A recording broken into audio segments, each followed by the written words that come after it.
2 сентября 1942 года лесной инспектор Мадхвал поднимался по склону на севере Индии. Он искал редкие высокогорные растения и во время похода добрался до маленького замерзшего озера.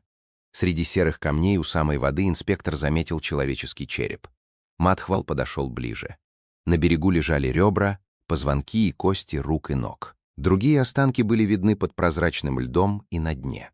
Позднее исследователи попытались подсчитать погибших, но не смогли прийти к одинаковым выводам. По разным данным, возле озера находились останки от 300 до 800 человек. Озеро называлось Роапкунд. Долгое время ученые считали, что больше 1000 лет назад здесь погибла одна большая группа паломников. Люди поднимались к священной горе, но попали под сильную бурю и не смогли спуститься обратно.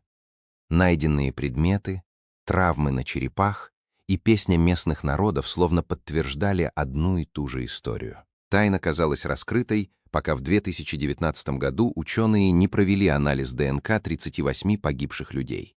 23 человека действительно происходили из Южной Азии и умерли много веков назад. Но остальные 15 появились у озера примерно на 1000 лет позже.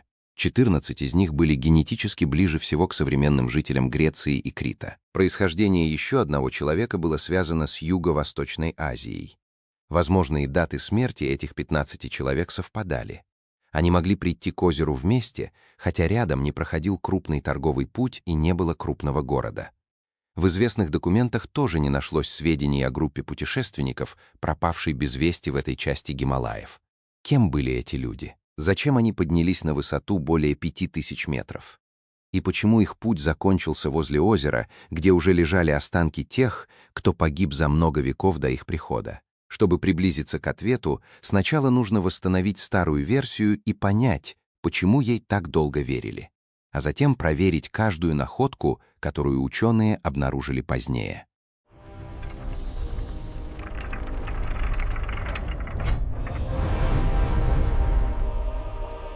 Сообщение Мадхвала стало первым официальным поводом начать изучение человеческих останков, но сам инспектор был не первым человеком, который увидел их возле озера. Местные жители знали о Роапкунде давно. В деревнях у подножия гор рассказывали о человеческих костях, спрятанных среди льда. Паломники тоже проходили по этим местам задолго до появления первых научных экспедиций. Британский исследователь упомянул озеро еще в 1898 году. Через 9 лет после этого события альпинист Лонгстаф сообщил, что видел там множество скелетов. Но организовать серьезное исследование местности тогда не смогли. От последней деревни до озера нужно несколько дней идти пешком, а ближе к вершине тропа выходит на опасные открытые склоны. Там нет жилья, деревьев и места, где можно переждать внезапный снегопад или ураган.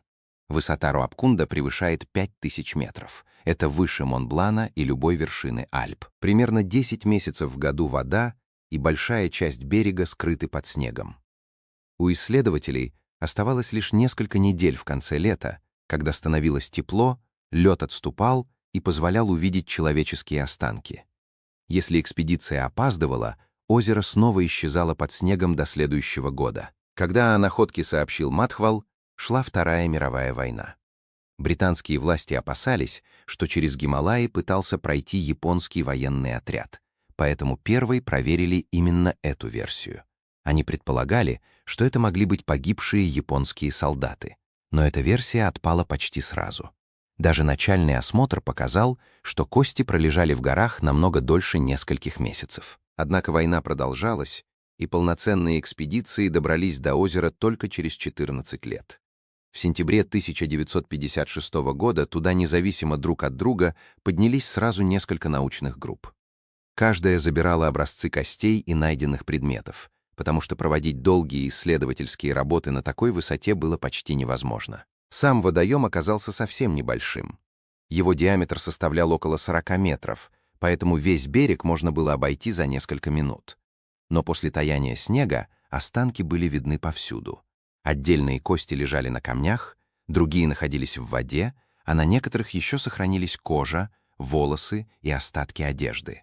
Среди находок была кожаная обувь, стеклянные и раковинные бусы. Рядом лежали деревянные детали, части зонтов из бамбука и берестр, а также один железный наконечник копья. Некоторые деревянные предметы напоминали части музыкальных инструментов, хотя точно установить их назначение так и не удалось. На кладбище это место совсем не походило. Поблизости не нашли могил или сооружений для захоронения, а скелеты давно распались на отдельные части. Восстановить положение тел было трудно уже во время первых экспедиций. Постоянные камнепады, оползни и движение льда постоянно изменяли береговую линию и переносили останки тел по склону. Даже количество погибших нельзя было определить точно.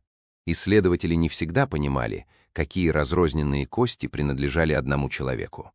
Часть останков по-прежнему скрывали вода и лед, поэтому оценки расходились в сотни человек, и ни одна экспедиция не могла быть уверена, что обнаружила и изучила место трагедии целиком. Первые проверки подтвердили только одно. Эти люди погибли много веков назад. Версия о японском отряде исчезла, но вместо нее появилось сразу несколько новых объяснений. Погибшие могли быть торговцами, которые пытались пересечь горы с торговым караваном. Их также считали жертвами эпидемии, участниками военного похода или людьми, совершившими необъяснимое ритуальное самоубийство. Наконец, все чаще звучало предположение о религиозных паломниках, застигнутых внезапной бурей. Теперь нужно было сравнить каждую версию с тем, что действительно нашли у озера. Военный отряд подходил плохо, потому что среди погибших были не только мужчины. Версия о торговцах тоже вызывала вопросы и сомнения. Рядом не обнаружили ни товаров, ни костей мулов или лошадей, без которых большой караван вряд ли смог бы перевезти груз через Гималаи. Известные торговые дороги проходили в стороне от этого места. Эпидемия объясняла большое количество смертей, но не объясняла, почему тела остались возле маленького озера. В письменных источниках не нашлось сведений о массовой болезни в этом районе. Позднее ученые также не обнаружили в исследованных костях следов бактериальных возбудителей. Правда, они сразу предупредили, что отсутствие таких следов еще не доказывает отсутствие болезни. Ритуальное самоубийство должно было оставить одинаковые повреждения или другие общие признаки у всей группы людей. Но у большинства скелетов ничего подобного не нашли. Зато отдельные черепа сохранили два совершенно разных вида повреждений. На нескольких были видны следы тяжелых ударов, полученных незадолго до смерти. А на лбу других людей обнаружились старые вмятины, которые успели сформироваться еще при жизни человека. Подобные следы могут появляться у тех, кто годами переносит тяжелые грузы с помощью ремня, надетого на голову. Эта деталь объясняла социальное положение части погибших людей. Они могли быть носильщиками или горными проводниками, сопровождающими большую группу людей. Вопрос заключался в том, куда шла эта группа.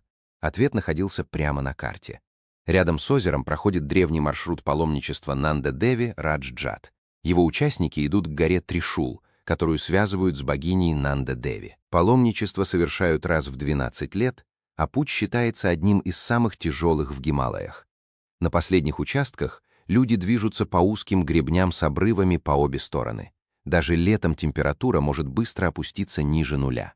Если на таком участке начинается буря, то спрятаться практически негде. С маршрутом совпадали и найденные исследователями предметы.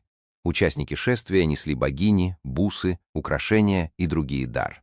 Над процессией раскрывали большие зонты, которые раньше делали из бамбука и берестр. Именно части таких зонтов исследователи увидели среди останков.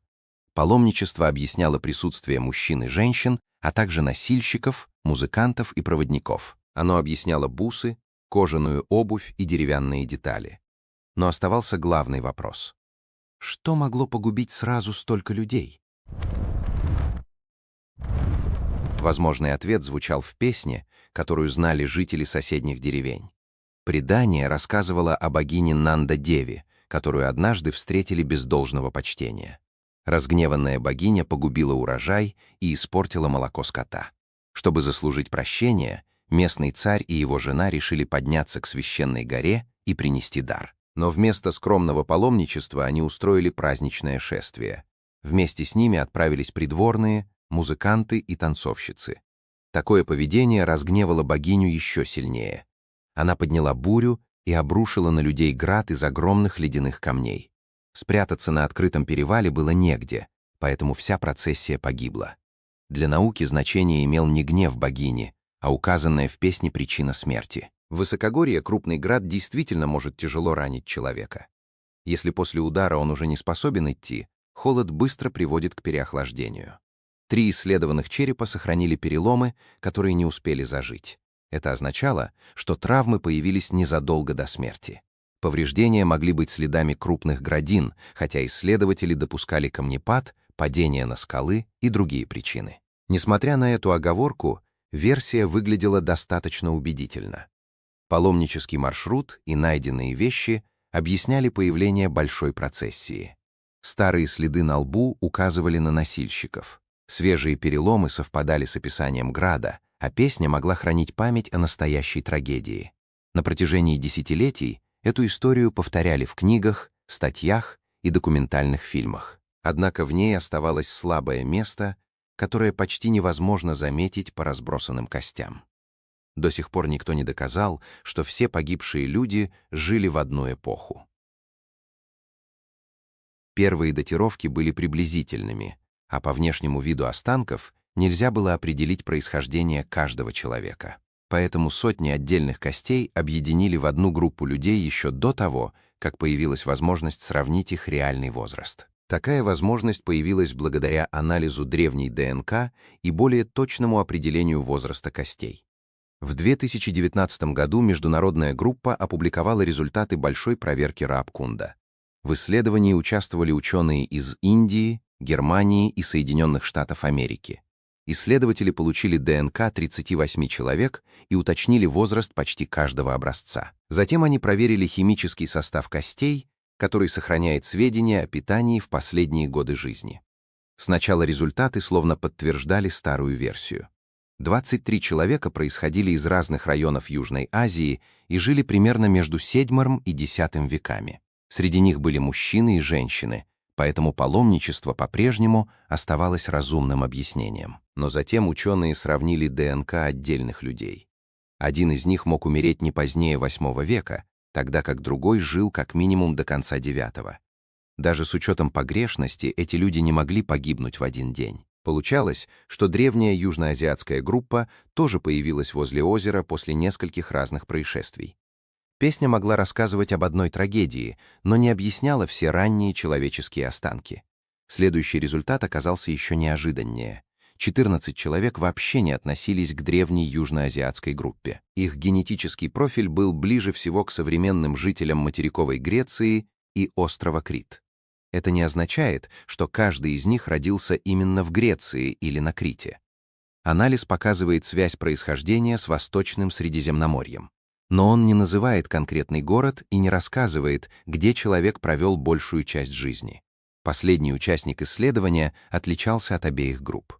Его происхождение было связано с Юго-Восточной Азией. Самое странное обнаружилось при сравнении дат. Все 15 жили примерно на 1000 лет позже древних паломников. Точный год смерти каждого определить нельзя, но возможные даты совпадают. Поэтому они могли прийти к озеру вместе и погибнуть примерно в одно время между XVII и XX веками. Химический анализ подтвердил, что поздние путешественники отличались от древней группы. Жители Южной Азии питались по-разному, что указывало на их происхождение из разных мест и, возможно, из разных слоев общества. Поздняя группа ела преимущественно пшеницу, ячмень, рис и почти не употребляла морскую пищу. Среди исследованных людей поздней группы были мужчины и женщины, но близких родственников между ними не обнаружили. Значит, это не была одна семья, случайно оказавшаяся в горах. Вероятнее всего, этих людей объединяло само путешествие. Теперь старая версия распалась окончательно.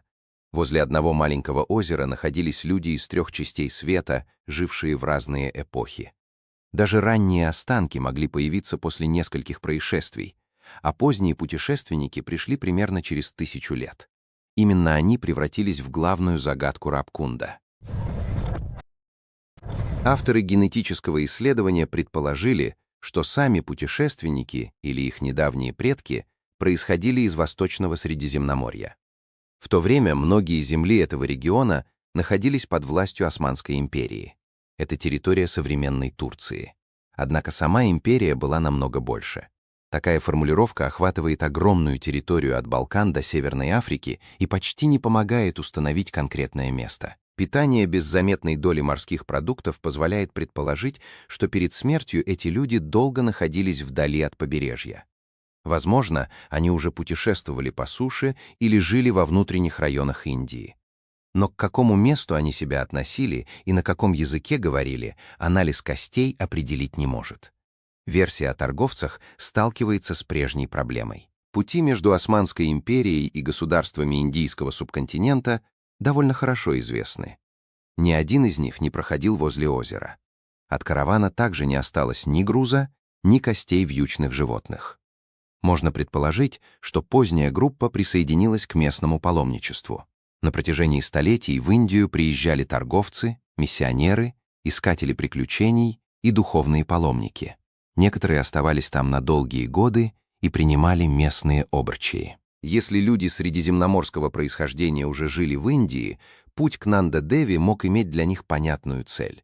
Человек из Юго-Восточной Азии тоже мог присоединиться к такому шествию. Но пока не найдено ни одного документа или предмета, который связывал бы позднюю группу именно с паломничеством. Неизвестной остается и причина их смерти. На высоте более 5000 метров человеку уже не хватает кислорода, а погода может измениться за несколько часов. Путешественники могли попасть в снежную бурю, потерять дорогу или замерзнуть на открытом склоне. Если часть группы ослабла, остальные могли остаться рядом и разделить ее судьбу. Но это лишь возможный сценарий. Переломы нельзя уверенно отнести к поздним путешественникам, потому что кости разных эпох перемешались задолго до анализа ДНК. У исследователей нет травмы или предмета, который можно было бы связать с этой группой и назвать прямой причиной ее гибели. В известных архивах нет списка пропавшей группы или дневника участника. Не найдено и сообщения о гибели людей из Восточного Средиземноморья в этой части Гималаев. Такое отсутствие записей особенно удивляет из-за времени их смерти. Речь идет не о глубокой древности, а о периоде, когда торговые и дипломатические поездки уже довольно подробно фиксировали. Местные предания тоже не рассказывают о 15 путешественниках, пришедших к озеру много веков после древних паломников. Если они выглядели и говорили иначе, их появление должно было привлечь внимание жителей деревень, через которые проходил путь. Но пока ни одна известная песня или легенда не помогает восстановить их маршрут. Возможно, поздняя группа поднялась туда в тот период года, когда снег полностью скрывал старые останки. Эти люди могли пройти прямо над костями тех, кто погиб за 1000 лет до них, и даже не узнать, что место уже было связано с массовыми смертями. В 2023 году появилась новая работа, посвященная 27 фрагментам черепов. Образцы собрали у озера во время нескольких экспедиций, проходивших с 2004 по 2007 год. На многих фрагментах обнаружились изменения, которые авторы связали с анемией и длительной нехваткой необходимых веществ. Возможно, часть людей подошла к последнему перевалу уже ослабленной после долгой дороги и скудного питания. Но исследование столкнулось с тем же препятствием, что и все предыдущие работы. Фрагменты собирали с поверхности, где останки разных эпох давно лежали вперемешку. Их не сопоставили с генетическими группами. Поэтому невозможно определить, у кого именно обнаружили признаки болезни, у древних паломников или у поздних путешественников. Новая работа рассказала о состоянии части погибших, но не установила причину смерти ни одной группы. Главная загадка осталась на месте. При этом получить более точный ответ становится все сложнее. После того, как озеро стало известным, туда начали подниматься туристы и любители горных походов. Многие посетители перекладывали кости, собирали черепа в одном месте для фотографий и переносили предметы по берегу. Некоторые останки увозили с собой как сувениры. На современных фотографиях кости часто лежат не там, где их оставили природа и время, а там, куда их положили люди. Для расследования это серьезная потеря. У озера не проводили обычных археологических раскопок, во время которых положение каждой находки отмечают на плане. Большую часть материала собирали прямо с поверхности, поэтому старая фотография иногда сохраняет больше сведений о месте, чем предмет, доставленный в лабораторию без точной записи. На снимке еще можно увидеть, где лежала находка до того, как ее перенесли. Если несколько скелетов находились рядом, они могли принадлежать людям, погибшим одновременно. Тело под каменным выступом могло указывать на попытку спрятаться от бури. Предмет рядом с конкретным человеком мог рассказать, что он нес с собой и какую роль выполнял в группе. После перемещения костей и предметов проверить такие связи уже нельзя. Даже самый точный анализ не восстановит исходное положение находки, если его никто не зафиксировал. Постоянно охранять берег крайне трудно. К озеру не ведет дорога, поблизости нет жилья, связи и другой инфраструктуры. Пока исследовательская группа поднимется в горы, очередной оползень или посетитель может изменить место еще раз. Из-за этого часть будущих вопросов может остаться без ответа не потому, что лаборатории еще не придумали нужный метод. Необходимая связь между человеком, предметом и местом уже могла исчезнуть. Новая технология сможет точнее изучить кость, но не узнает, рядом с чем она лежала до того, как ее перенесли. За 80 с лишним лет наука научилась получать из костей сведения, о которых первые экспедиции не могли даже мечтать. Теперь можно определить происхождение человека, примерное время его смерти и продукты, которыми он питался. Но эти данные все еще не отвечают на самый простой вопрос. Зачем 15 мужчин и женщин, происходивших из далеких друг от друга регионов, поднялись к этому озеру? Мы не знаем, откуда начался их путь. Не знаем, было ли это паломничество. Не знаем и того, что именно помешало им вернуться. Следующая важная находка все еще может лежать возле воды и ждать новой экспедиции. Но она также может оказаться среди костей, которые уже перенесли в другое место, или стоять на чьей-то полке как сувенир. Если вам нравятся подобные загадки и расследования, подпишитесь на канал и поддержите это видео лайком. На нашем канале уже вышло много таких историй, и над каждой из них мы очень стараемся. А если вам кажется, что вы разгадали тайну этого озера, обязательно поделитесь своей версией в комментариях. Возможно, именно среди них появится ответ, которого исследователи не могут найти уже больше 80 лет.